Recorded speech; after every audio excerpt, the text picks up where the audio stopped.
সোনামার রান্নাঘর থেকে সকল বন্ধুকে জানাই অনেক অনেক শুভেচ্ছা। আজকে আমি আপনাদের বানিয়ে দেখাবো আর মাছের কালিয়া রেসিপি।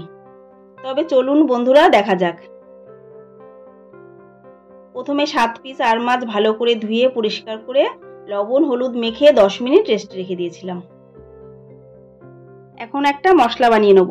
এর জন্য একটা মিক্সির বাটিতে নিয়ে নেব একটা টমেটো, একটা পেঁয়াজ, 1 ইঞ্চি মতো আদা, 4টে রসুন কোয়া, 6 থেকে 7টা কাঁচা পাকা লঙ্কা আর 8 পিস মতো কাজু বাদাম এবং সামান্য জল দিয়ে সবগুলো উপকরণ ভালো করে পেস্ট করে নেব। এরপর মাছ ভাজার জন্য কড়াইতে বেশ খানিকটা সর্ষে তেল দেব।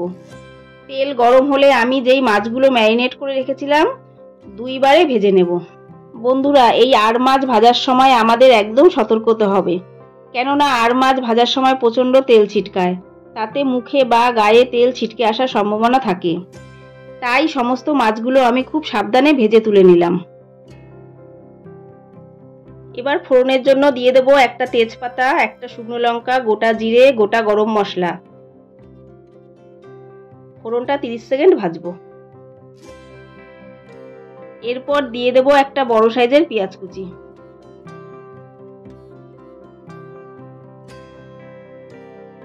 পেঁয়াজটা যখন হালকা বাদামি কালার ভাজা হয়ে আসবে, তারপর আমি যেই মশলাটি পেস্ট করে রেখেছিলাম এখন দিয়ে দেব।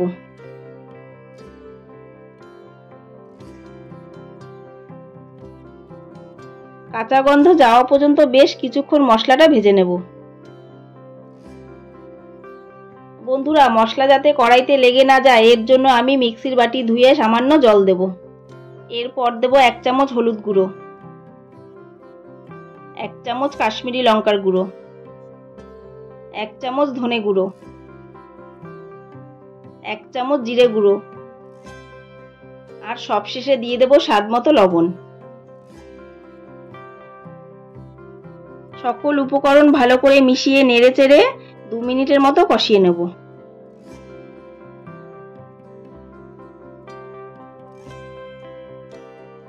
এরপর 3 চামচ টক দই দিয়ে মিশিয়ে নেব। এবার সম্পূর্ণ মশলাটিকে 10 মিনিটের মতো কষাতে হবে।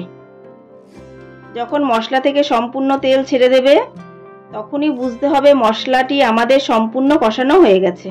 দেখো বন্ধুরা, মশলা থেকে সম্পূর্ণ তেল ছেড়ে দিয়েছে। এখন আমি 1.5 বাটি মতো জল দিয়ে দেব। তোমরা চাইলে কম বেশি দিতে পারো। ঝোল ফুটে উঠলে ভেজে রাখা মাছগুলো দিয়ে দেব। ইউটিউব ও ফেসবুক থেকে যে সকল বন্ধুরা এখনো পর্যন্ত চ্যানেলটিকে সাবস্ক্রাইব ও ফলো করেননি, অবশ্যই সাবস্ক্রাইব ও ফলো করে পাশে থাকবেন। আর ভিডিওটি কেমন লাগলো লাইক দিয়ে কমেন্টে অবশ্যই জানাবেন। আপনাদের লাইক কমেন্ট আমাকে পরবর্তী ভিডিও বানানোর আগ্রহ বাড়ায়।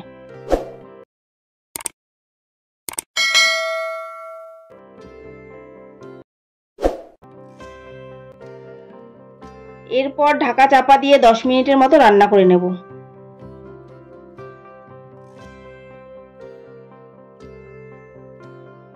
দশ মিনিট পর প্রত্যেকটা মাছ এক এক করে উল্টিয়ে আবারও 2 মিনিটের মতো রান্না করব।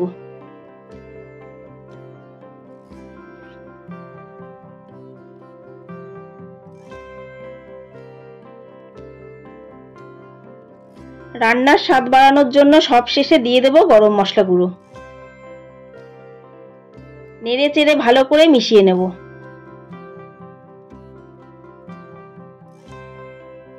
তৈরি হয়ে গেল মুখে লেগে থাকা আর মাছের দারুণ স্বাদের রেসিপি। বন্ধুরা, খেতে এতটাই ভালো হয়েছিল বাড়ির সবাই আঙ্গুল চেটেপুটে খেয়েছিল।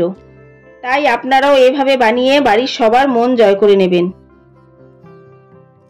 ভিডিওটি সম্পূর্ণ দেখার জন্য অনেক অনেক ধন্যবাদ। সবাই ভালো থাকুন, সুস্থ থাকুন।